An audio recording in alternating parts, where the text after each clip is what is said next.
जम्मू कश्मीर से सामने आ रही है। यहाँ पर राजौरी में ऑपरेशन के दौरान गोलीबारी की खबर सामने आई। राजौरी के डोरीमाल में ताजा गोलीबारी हुई, जोरदार धमाकों की आवाज सुनाई दी।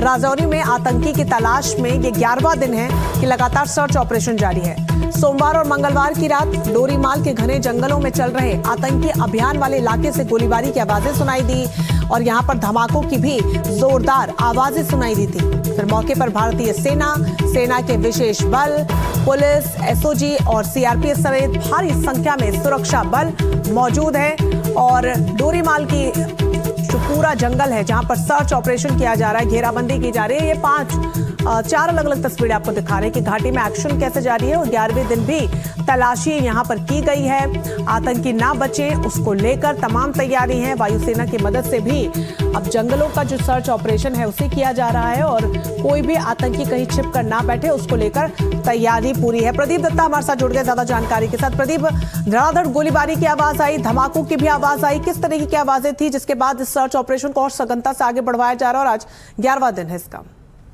देखिए, आज ऑपरेशन का 11वां दिन है और ये पिछले इतवार को ऑपरेशन शुरू हुआ था जब आतंकवादी देखे गए थे उस इलाके में। उस वक्त पहले दिन सिर्फ कुछ फायरिंग हुई थी आतंकवादियों की तरफ से। उसके बाद से आतंकवादी लगता है इस जंगल के इलाके में छुपे क्योंकि काफी घना जंगल है और काफी ज्यादा चुनौती है। आज भी थोड़ी देर पहले इधर धमाके और गोलियों की आवाज सुनाई दी है। बेसिकली आर्मी की जो सुरक्षा कर्मी है उनकी तरफ से कोशिश रह रही है कि जो सस्पेक्टेड हाइडआउट है वहां पे वो फायरिंग करते हैं। वो सोचते हैं कि शायद हो सकता है आतंकवादी वहां पे छुपे हो और उनकी तरफ से कोई जवाबी कार्रवाई होगी तो उससे वो घेराबंदी कर पाएंगे और उन आतंकवादी को ढेर कर पाएंगे। लेकिन अभी तक जो है आतंकवादियों से कोई भी जवाबी कार्रवाई नहीं हुई है, कोई भी फायरिंग की आवाज नहीं आई है। इससे ये साफ लगता है या तो यहाँ पे काफी गुफाएं हैं जहां पे जाके वो चुप कर बैठ गए हैं या तो उनका कोई बड़ा ठिकाना था जहां पे वो बैठे हुए हैं और सुरक्षा कर्मी लगातार उस घेरे को बढ़ाते जा रहे हैं। एडिशनल रिइंफोर्समेंट भी बुलाई गई है और ये जंगल का इलाका है, वो चाहते नहीं कि यहाँ पे कोई भी कोलैटरल डैमेज हो। और पिछले लगातार 11 दिन से ऑपरेशन चल रहा है जिसमें ड्रोन का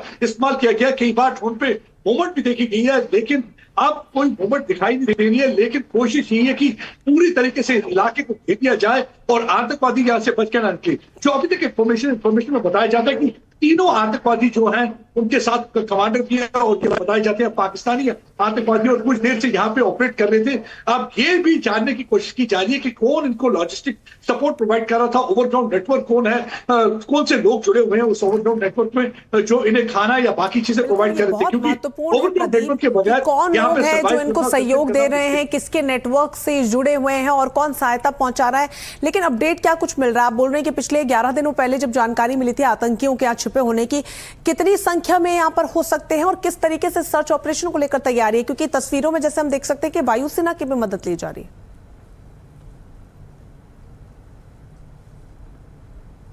बिल्कुल, यहाँ पे लगातार तैयारी पूरी तरह से जारी है और यहाँ पे ऑपरेशन जो है 11 दिन से लगातार चल रहा है। यहाँ पे आप देखिए एडिशनल रिइंफोर्समेंट बुलाई गई है और इसके साथ साथ ड्रोन का इस्तेमाल किया जा रहा है और हेलीकॉप्टर द्वारा भी यहाँ पे सर्विलेंस की जा रही है ताकि कोई भी अगर मोमेंट देखिए उसी के तहत ऑपरेशन को उस तरीके से लॉन्च किया जाए और तीनों आतंकवादियों को मार गिराया जाए। क्योंकि अगर आपको जो रजौरी का इलाका बताएं तो इनके साथ में लाइन ऑफ कंट्रोल है। कई बार क्या होता है कि आतंकवादी लाइन ऑफ कंट्रोल से गुजर करने के बाद कुछ रजौरी के इलाके में अपनी जो हाइडआउट बना देते हैं उसके बाद यहाँ पे ऑपरेट करना शुरू कर देते हैं। और पिछले 2-3 सालों में हमने देखा है कि कई बार इन्होंने गुफाओं का इस्तेमाल किया और यहाँ पे हाइडआउट बनाया और कई बार उन्होंने हमारे सुरक्षा कर्मियों पर अटैक भी किया। लेकिन इस बार हमारे सुरक्षा कर्मी एक तो कोलैटरल डैमेज को अवॉइड कर रहे हैं, पूरी तरह से उन्होंने इलाके की घेराबंदी करके रखी है। बिल्कुल प्रदीप, पूरी तैयारी के साथ वहां पर डटे हुए हैं। जितने भी दिन लगे सर्च ऑपरेशन को पूरा किया जाएगा और धरपकड़ जो जारी है उसमें कामयाबी हासिल की जाएगी। आप इस बड़ी खबर पर नजर बनाए रखिएगा। फिलहाल बहुत शुक्रिया आपका तमाम जानकारी के लिए। बुलेटिन में आगे बढ़े लेकिन उससे पहले नजर डाल लेते हैं अब तक की हेडलाइंस। सीबीएसई परीक्षा विवाद मामले में सरकार की बड़ी कार्रवाई, ठेके दिए जाने के संबंध में शिक्षा मंत्रालय ने रिपोर्ट मांगी। सूत्रों के मुताबिक जांच में दोषी पाए जाने वाले अधिकारियों पर गाज गिर सकती है। सीबीएसई का री इवैल्यूएशन पोर्टल भी खुला। बंगाल में सत्ता परिवर्तन के साथ ही कटमनी लौटाने का दौर शुरू हो गया है। कूच बिहार से टीएमसी कार्यकर्ताओं का वीडियो आया सामने। वीडियो में लोगों को कटमनी लौटाते नजर आए टीएमसी। बीजेपी का कटाक्ष, यह है माटी मानुष का असली चेहरा। त्विषा की मौत के मामले में आज खत्म हो रही है गिरिबाला सिंह और समर्थ सिंह की रिमांड। दोनों को कोर्ट में पेश कर रिमांड को आगे बढ़ाने की मांग करेगी सीबीआई। एम्स से त्विषा की दूसरी पोस्टमार्टम रिपोर्ट आने का भी इंतजार।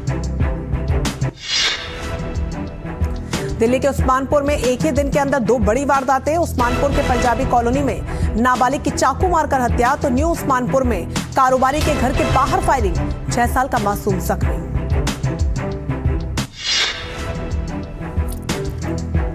अभिषेक बनर्जी पर हमले के खिलाफ कोलकाता में टीएमसी का प्रदर्शन। आज ममता बनर्जी भी प्रदर्शन में होंगी शामिल।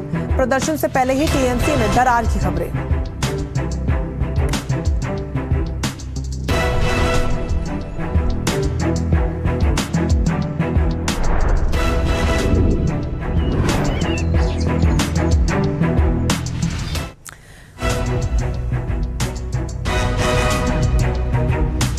चलिए अब आगे बढ़ते हुए बड़ी खबर सीबीएसई परीक्षा विवाद से जुड़ी हुई, जिसको लेकर शिक्षा मंत्रालय ने सीबीएसई कॉन्ट्रैक्ट पर रिपोर्ट मांगी है।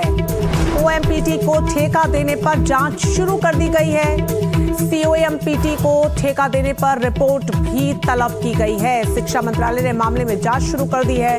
टेंडर प्रक्रिया के दस्तावेज खंगाले जा रहे हैं। ठेका आवंटन की प्रक्रिया जांच के घेरे में है, क्योंकि उसको लेकर लगातार सवाल खड़े हो रहे हैं। मंत्रालय ने पूरे मामले का ब्यौरा मांगा है। दोषी अधिकारियों पर सख्त कार्रवाई भी अब संभव है। जांच रिपोर्ट के बाद